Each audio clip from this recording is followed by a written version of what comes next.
Olá, queridos amigos, irmãos, paz seja com todos. Graças a Deus por mais um dia de vida que o Senhor nos concede. Aqui estamos para aprender um pouco mais de Sua maravilhosa palavra. No dia de hoje eu vou trazer algumas lições que foram extraídas de alguns milagres que ficaram relatados no capítulo 9 do Evangelho segundo nos deixou Mateus, ou São Mateus para alguns, como preferir.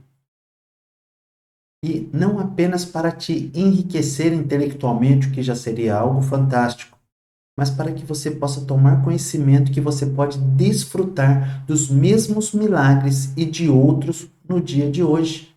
Porque não estava brincando o escritor do livro aos Hebreus quando disse no capítulo 13, versículo 8, que Jesus Cristo é o mesmo, ontem, hoje e será eternamente. Jesus fez no passado, ele pode fazer no dia de hoje, porque a palavra de Deus nos garante e nele não há mudança nem sombra de variação. Mas antes, vamos fazer uma breve oração. Querido Pai, nós te agradecemos por esta oportunidade que o Senhor nos dá. Peço a tua misericórdia sobre a minha vida e perdão dos meus pecados. Peço que o Senhor visite a cada coração neste momento. Toque em cada vida, levando a tua poderosa palavra, mostrando, Senhor, que o teu poder continua o mesmo, ele não diminuiu com o passar dos tempos. Leva a cura, leva a libertação, leva, Senhor, a solução do problema pelo qual está passando esta pessoa que me ouve. Eu te peço em nome de Jesus. Faremos uma breve caminhada. Capítulo 9 do Evangelho segundo nos deixou São Mateus. Veremos uma introdução, 4 homens e um paralítico. Parece título de filme, mas não é. Um ladrão que virou santo. O pai que salvou sua filha da morte e uma conclusão. Introdução.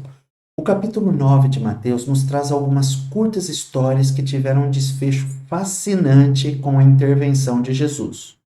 Uma rápida passagem por tais relatos será suficiente para termos uma visão daquilo que é possível para aquele que ousa aproximar-se de Jesus. Nós vamos ver alguns milagres que Jesus operou, lembrando que ele não mudou, ele continua o mesmo. Vamos lá. 4 homens e um paralítico. Não é título de filme, mas é título, na verdade, é um subtítulo deste trecho do livro de Mateus, capítulo 9, que leremos.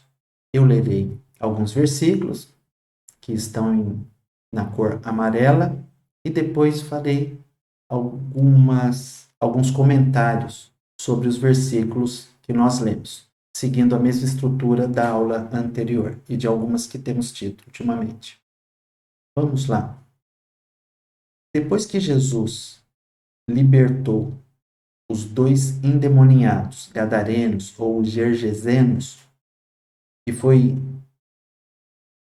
recebido não com aplausos, mas foi rejeitado pelas pessoas daquela província, Jesus entra no barco e volta para outra margem.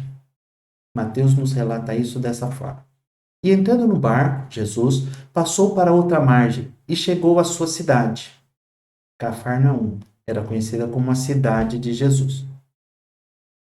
Jesus morou em Nazaré, mas exerceu boa parte do seu ministério já morando em Cafarnaum. Então, Cafarnaum é conhecida como a cidade de Jesus.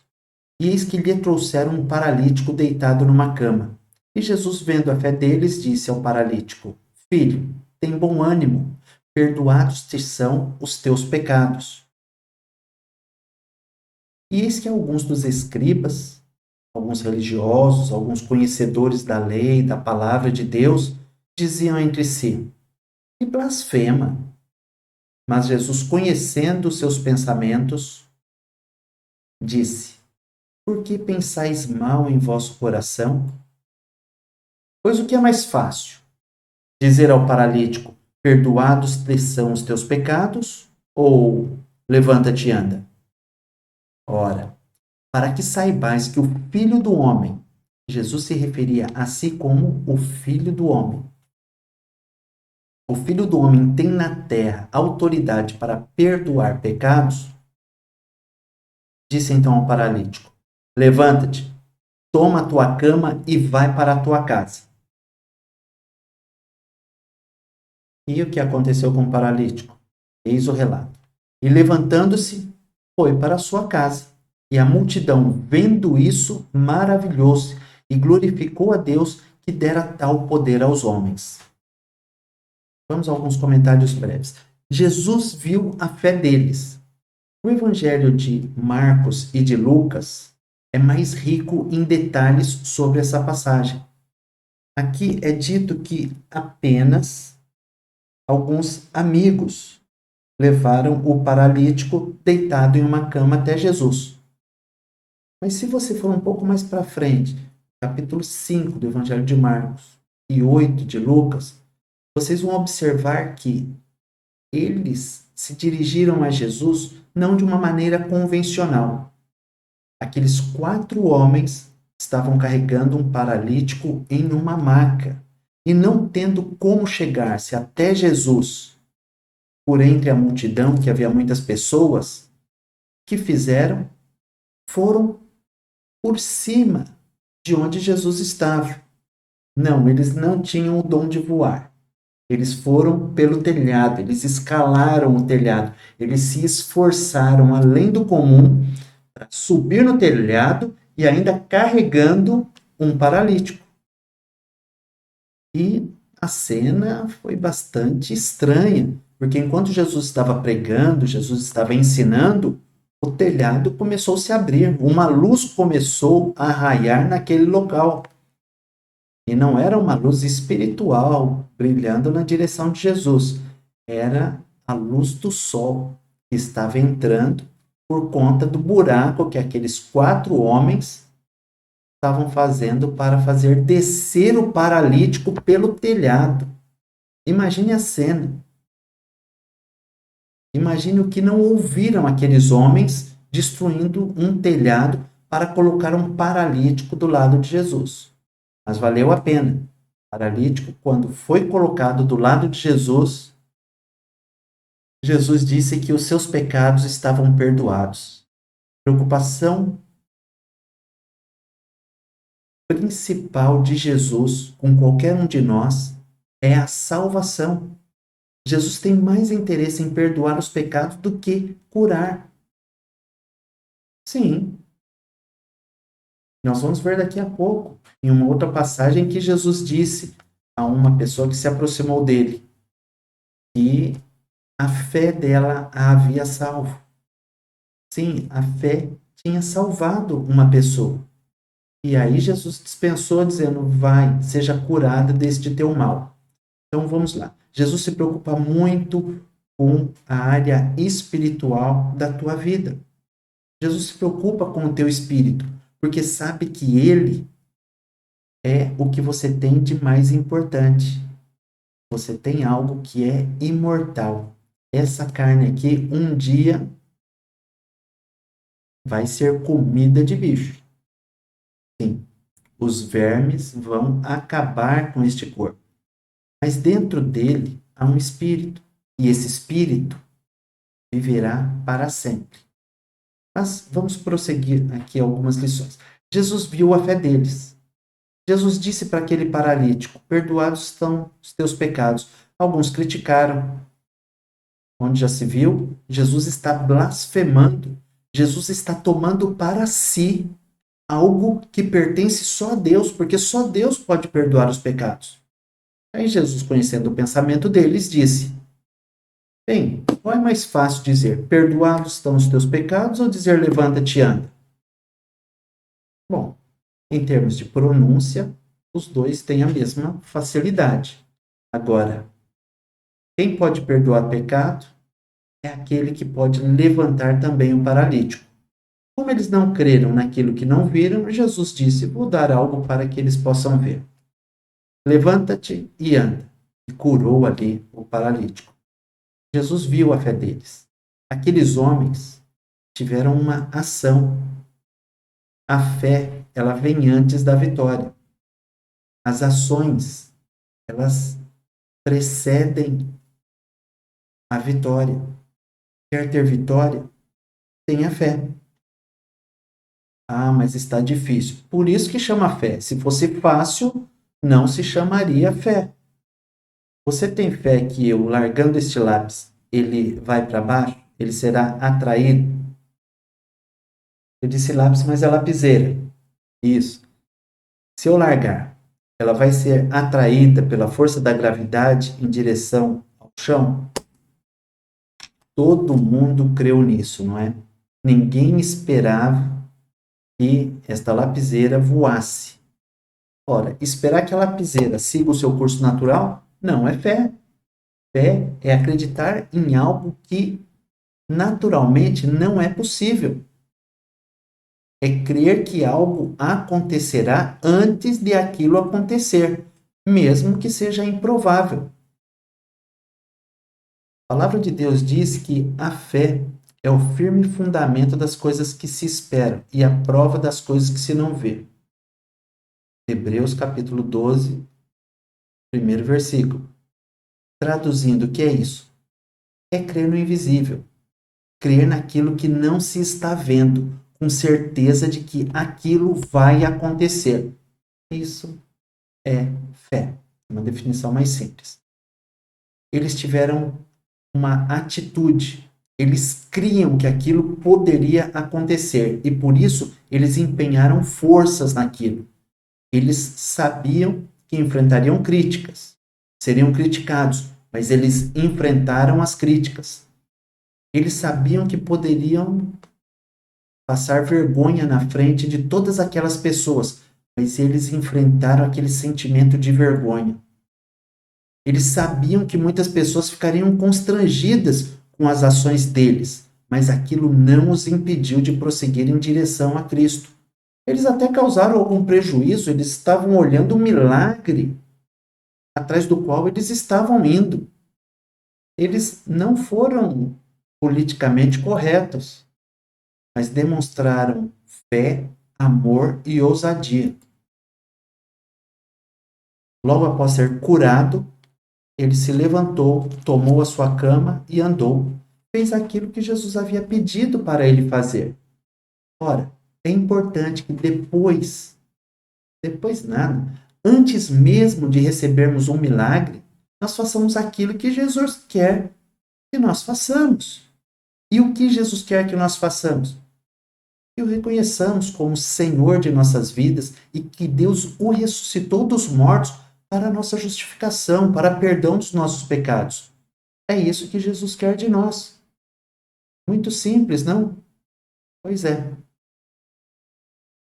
Para aquele homem também foi simples se levantar, tomar a cama e andar, depois de receber a maravilhosa notícia de que os seus pecados estavam perdoados e que ele poderia se levantar.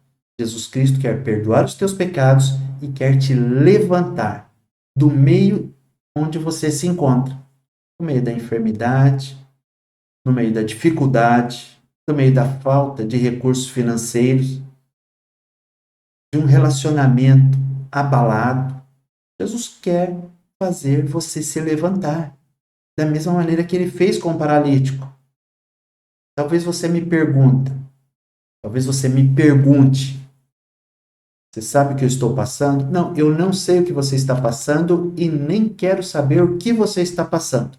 Eu sei que Jesus Cristo sabe aquilo pelo que você está passando e é o que basta para você. Fantástico isso, não? Prosseguindo.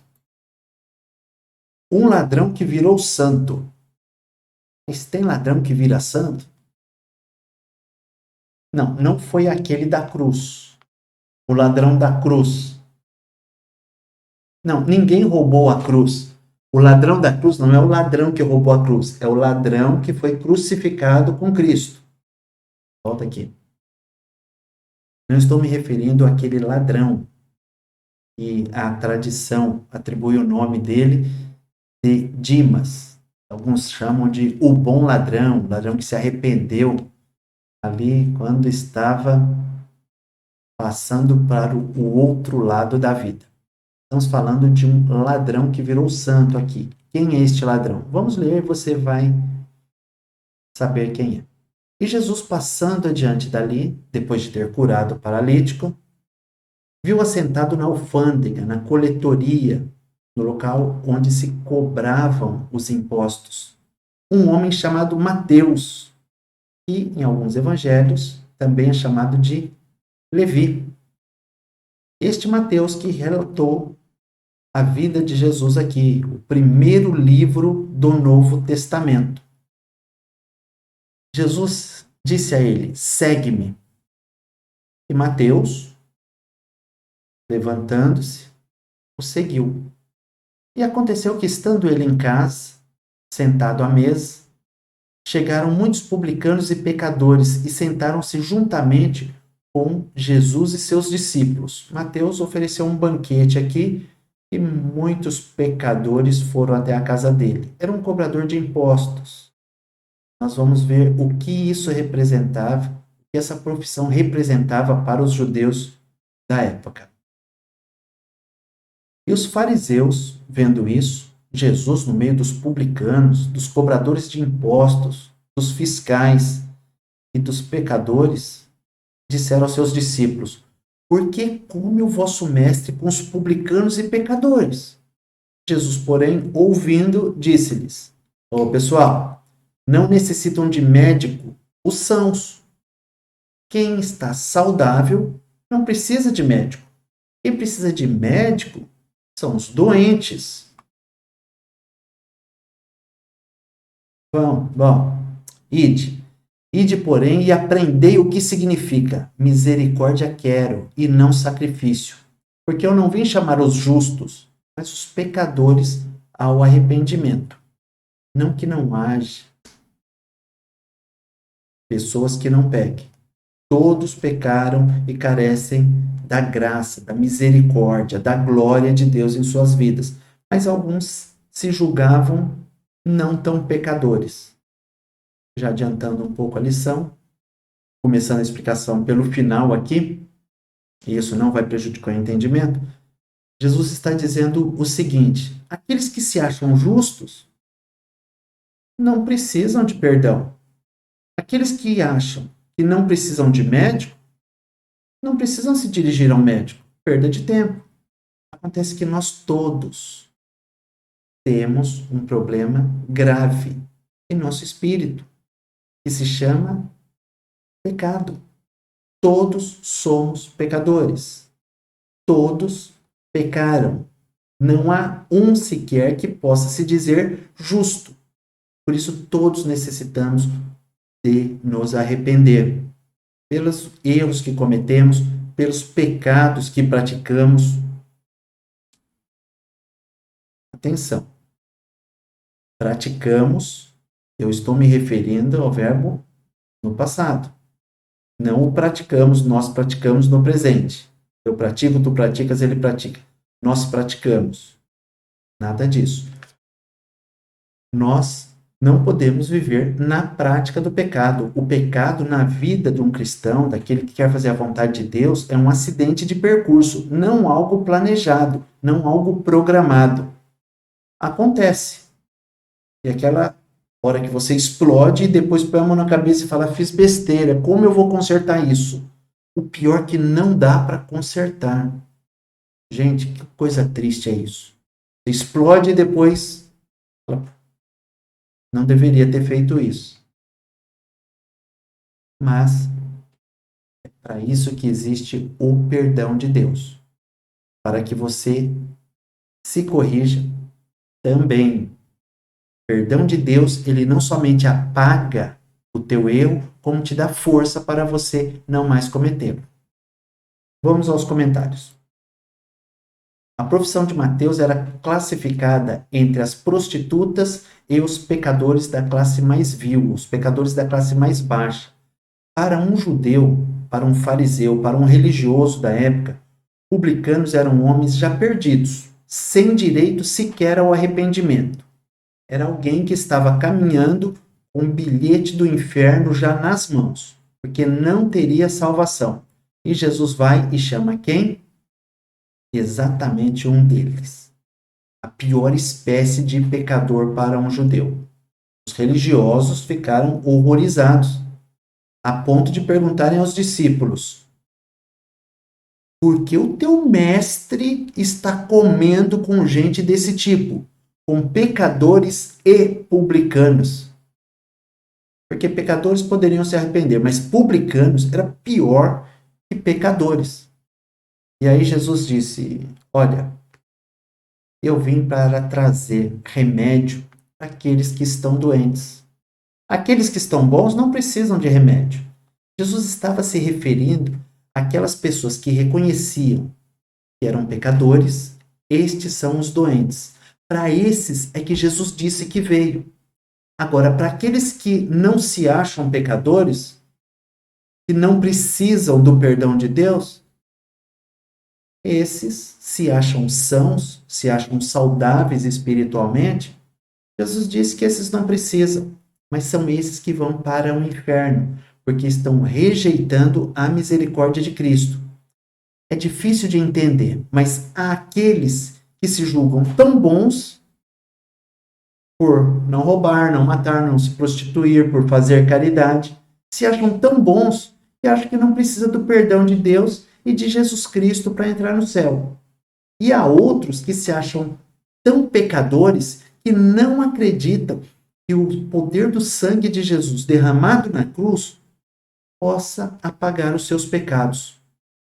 As duas espécies de pessoas vão para o inferno por incredulidade.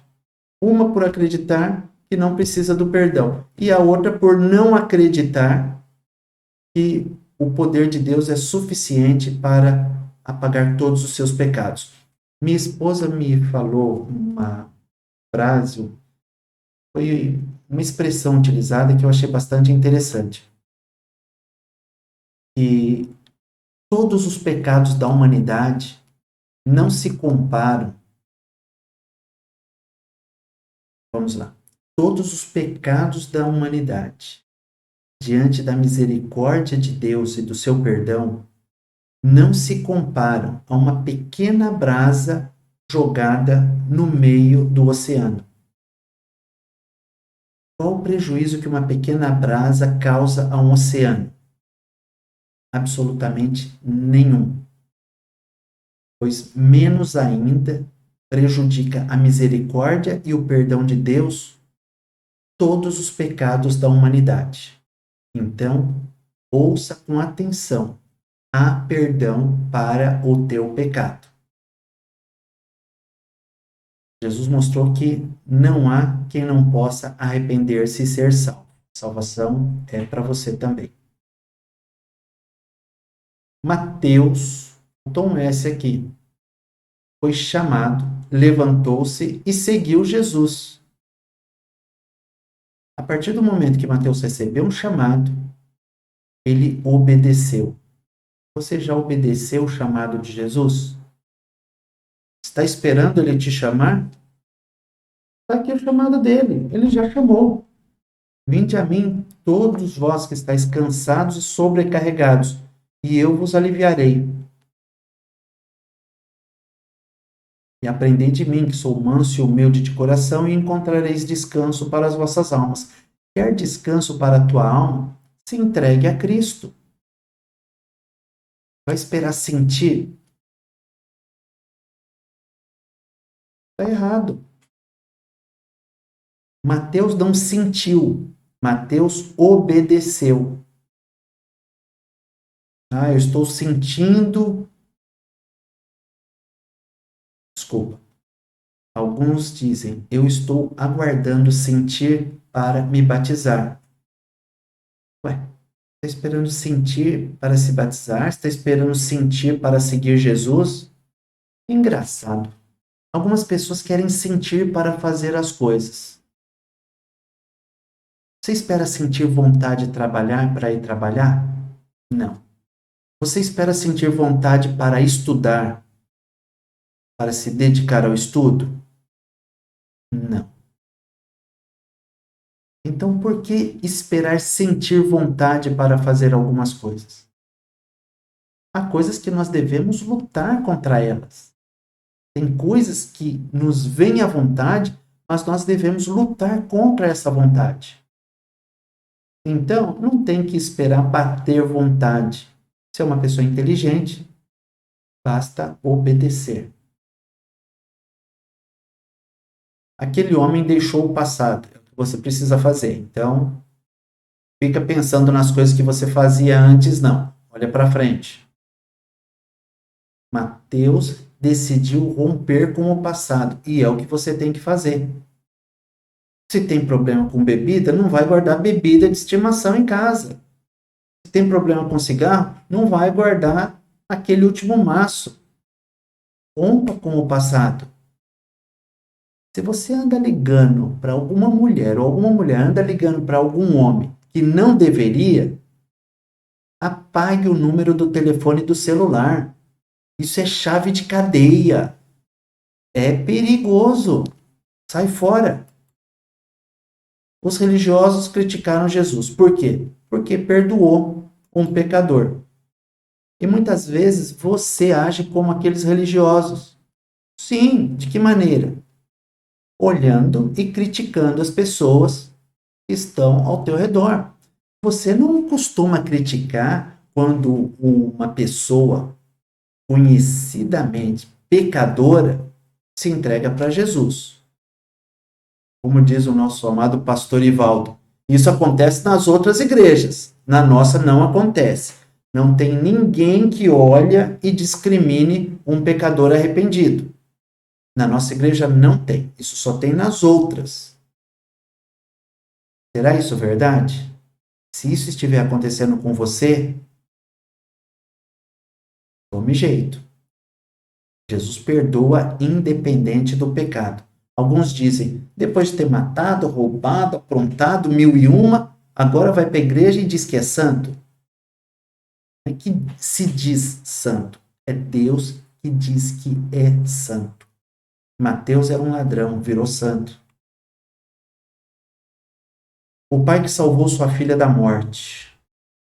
O que fez este pai? Salvou a sua filha da morte. À beira da morte, e depois morta a menina, este pai encontrou uma solução. Vamos ver a solução que ele encontrou. Dizendo-lhes ele, Jesus dizendo, e as pessoas que estavam ao seu redor, essas coisas, eis que chegou um chefe e o adorou, dizendo, minha filha faleceu agora mesmo, mas vem, impõe-lhe a tua mão e ela viverá. Jesus, levantando-se, seguiu, e os seus discípulos também. E eis que uma mulher, olha só, um homem, em outros evangelhos aparece o nome dele. Esse homem se chamava Jairo. Era chefe, ali um dos chefes daquela sinagoga, e ele se dirigiu a Jesus para pedir socorro, porque a sua filha estava mais para lá do que para cá, em relação à vida. E enquanto Jesus estava indo com ele, uma mulher surge no caminho de Jesus. E o que essa mulher fez? Interrompeu a ida de Jesus até a casa de Jairo. Vamos ver com que palavras Mateus deixou isso registrado. E eis que uma mulher que havia já 12 anos padecia de um fluxo de sangue, ela tinha uma hemorragia, né? O sangue jorrava dela. Essa mulher, chegando por trás de Jesus, tocou na orla da veste de Jesus. Porque dizia consigo, se eu tão somente tocar a sua veste, ficarei sã. E Jesus, voltando-se e vendo-a, disse, tem ânimo, filha, a tua fé te salvou. E imediatamente a mulher ficou sã. Depois eu vou voltar aqui e falar alguns detalhes que Mateus não deixou registrado, mas Marcos e Lucas deixaram registrados em seu evangelho. E aí Jesus prosseguiu o seu caminho. E chegando à casa daquele chefe, vendo os instrumentistas e o povo em alvoroço, disse-lhes, retirai-vos, que a menina não está morta, mas dorme. O que aconteceu? Riram-se dele. E logo que o povo foi posto para fora, entrou Jesus, pegou-lhe na mão e a menina levantou-se. E espalhou-se aquela notícia por todo aquele país. Mateus ele resume essas duas histórias, ao passo que Marcos e Lucas trazem uma riqueza maior de detalhes. O que aconteceu? Um chefe se dirigiu até Jesus,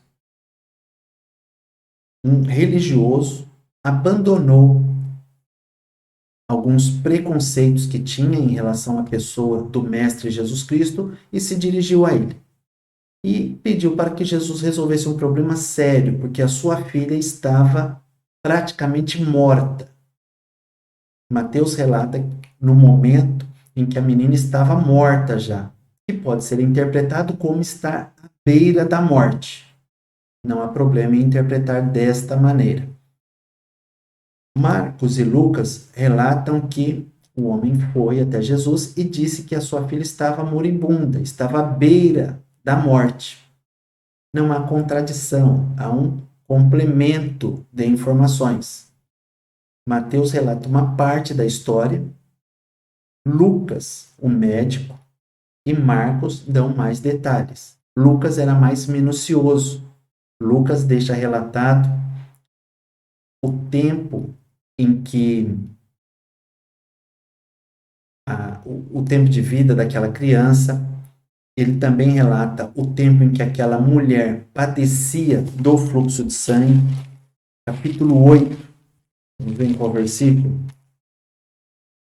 Minucioso Lucas, médico amado. Capítulo 9, capítulo 8.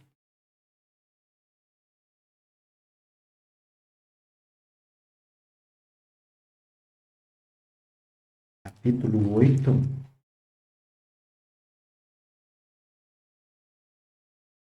Desculpa.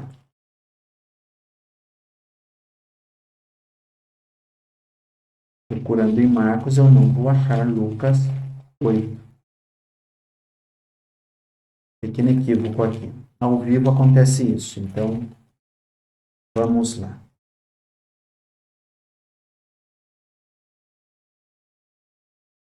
A filha de Jairo, a mulher que tinha um fluxo de sangue. Então, Lucas, ele diz que a mulher, a menina, desculpa, quase 12 anos, ela estava à beira da morte. E uma mulher que tinha um fluxo de sangue há 12 anos, essa tocou em Jesus. Então percebam que Lucas, ele dá mais detalhes. Eu estava procurando, por distração, o capítulo 8 de Marcos. Marcos, o capítulo é 5. Eu me distraí em relação ao livro onde estava procurando. Mas, prosseguindo. Uma mulher, durante o caminho de Jesus para a casa de Jairo, interrompe a sua caminhada. Ela toca em Jesus. Jesus se volta para trás e diz: filha, tua fé te salvou. Lucas dá mais detalhes. Mateus, ele resumiu bastante essa passagem. Lucas relata que alguém tocou em Jesus e Jesus pergunta para os discípulos: quem me tocou? Marcos menciona: quem me tocou? Os discípulos pensaram: que pergunta estranha, tanta gente está tocando em Jesus. Jesus falou: não, alguém tocou em mim, de maneira que de mim saiu virtude. Alguém tocou em mim de uma maneira diferente. Jesus sentiu quando foi tocado com fé por uma mulher. E aí a mulher sem graça, porque era considerada uma imunda pelo tipo de doença que ela tinha, ela se apresentou e aí Jesus Cristo disse: filha, a tua fé te salvou. Vá em paz e ser curada. Foi essa bênção que aquela mulher recebeu. Tocou em Jesus com fé, acreditando que Jesus poderia fazer aquilo. Não Mateus. Mateus não relata que aquela mulher também já tinha gastado tudo que tinha com os médicos e nada tinha adiantado. Então vamos lá. Um chefe foi desesperado atrás de Jesus. E Jesus não deu as costas àquele chefe desesperado. A filha de Jairo, ela estava morta ou moribunda? Depende do momento que foi relatado. Mateus fez um relato resumido e mais parcial. Lucas diz que aquela menina ainda estava viva no primeiro contato que Jesus teve com Jesus. Mas no meio do caminho foram dizer ao Jairo, ao pai da menina, que a menina havia morrido. Jairo ficou arrasado, mas Jesus disse que não era para ele temer, mas crer. E Jesus prosseguiu o caminho em direção à sua casa.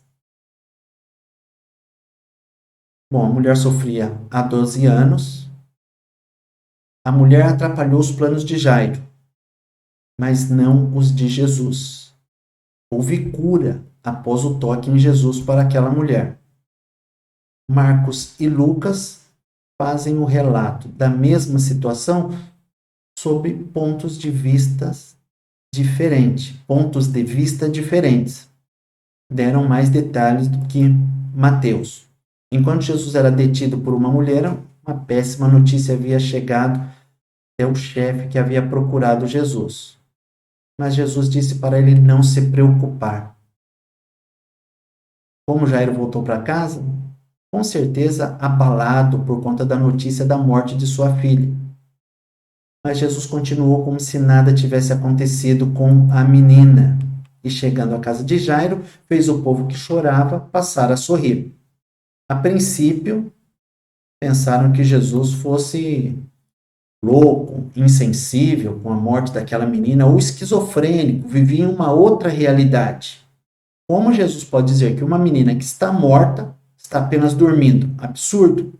Então Jesus pediu para os sãos, aqueles que se julgavam em pleno uso de suas faculdades mentais, pediu para que eles se retirassem daquele ambiente.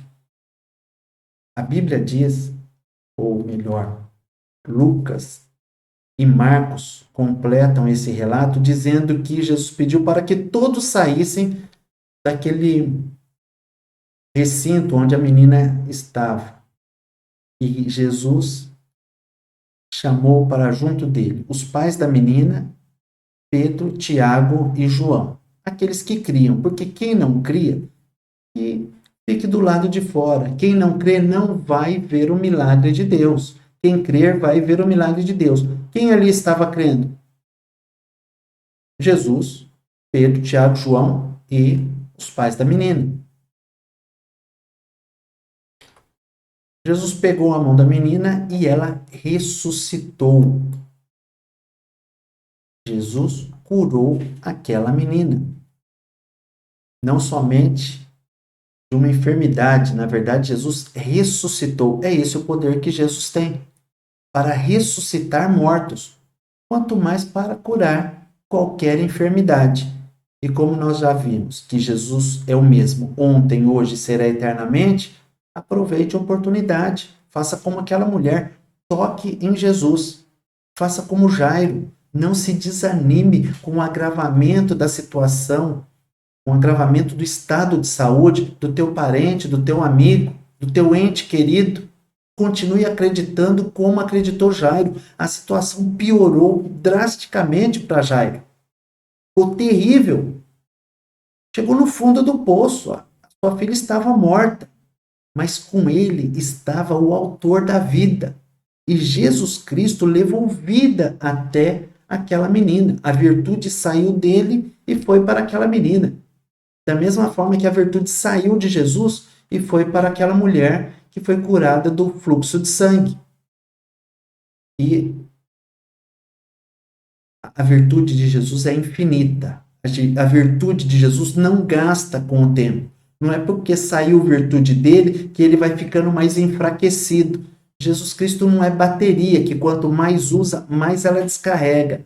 Não, não. Jesus Cristo não descarrega. Em uma analogia a uma bateria. Prosseguindo. Já? Chegamos ao final da aula de hoje? Então vamos à conclusão. Prosseguiremos com outros milagres na próxima aula. Não percam. Mas antes de iniciarmos a próxima aula, não vai ser hoje, só no próximo sábado, vamos ao que nós podemos concluir daquilo que nós vimos hoje. Vale a pena expor-se para receber aquilo que Jesus pode nos conceder, assim como fez o paralítico que foi levado por seus 4 amigos. Os 4 amigos, junto com aquele paralítico, enfrentaram uma multidão, ouviram comentários contrários, agiram de uma maneira politicamente incorreta, foram antissociais até, onde já se viu, romperam aquela barreira, o telhado da casa, causaram até algum constrangimento, talvez tenham ouvido algumas reclamações enquanto estavam abrindo o caminho pelo telhado, mas eles estavam focados no milagre de que necessitavam. E Jesus viu a fé deles. Ninguém que age daquela forma sai envergonhado da presença de Jesus. Jesus estava curando todos e eles tomaram conhecimento disso. Então falaram: se são todos, são todos. Vamos lá para sermos curados. Jesus quer te curar também. O poder dele não diminuiu. Lembra? Jesus não é bateria, que vai perdendo a força com o passar do tempo. Então, vale a pena se expor, mesmo que falem de você. Muitas vezes podem falar: mas você é uma pessoa inteligente, vai buscar ajuda em Jesus. Duas verdades. A pessoa é inteligente e foi buscar ajuda em Jesus. E eu diria mais: é inteligente porque foi buscar ajuda em Jesus. Tudo aquilo que deixarmos para trás ao decidirmos seguir os ensinamentos de Jesus não são comparáveis à recompensa que nos aguarda. Mateus que o diga. Mateus abandonou a vida de crime que ele praticava. Seguiu Jesus. E hoje, com certeza, não se arrepende do que ele fez. Tome atitudes das quais você não venha se arrepender. Deixe o passado para trás. Olhe para Cristo. Ele tem coisa boa para você. Não se desanime com suas dificuldades. Embora muito triste, Jairo continuou ao lado de Jesus. E somente assim viu o milagre. Jairo não entrou em desespero. Jairo ficou muito triste. Nós não vemos Jairo gritando, reclamando com Deus, falando: o senhor não foi no momento que deveria ir, e agora a menina morreu. Não. Jairo preferiu confiar no que Jesus dizia do que no que os outros diziam. E ele passou a viver uma nova realidade. Triste, mas esperançoso. Crendo que estava do lado da pessoa certa. E aí ele viu um milagre. Quando Jesus pegou na mão da menina, ela se levantou. O que você acha de segurar a mão de Jesus? Se levantar dessa situação que você vem vivendo há tanto tempo? Quer receber um milagre? Jesus quer te dar vida, como deu àquela menina. E lembre-se, sempre devemos ter em mente o seguinte: Jesus Cristo é o mesmo ontem e hoje e eternamente. Ele não mudou e nunca mudará. Ele perdoou no passado, ele perdoa hoje. Ele curou no passado, ele cura hoje. Tenha fé, a vitória vem. Você deve ter fé. É nisso que está escrito. Fé naquilo que ele fez no passado, porque é o que ele faz no presente e fará no futuro. Deus vos abençoe, é o que tínhamos para hoje, e até a próxima aula. Fiquem com Deus.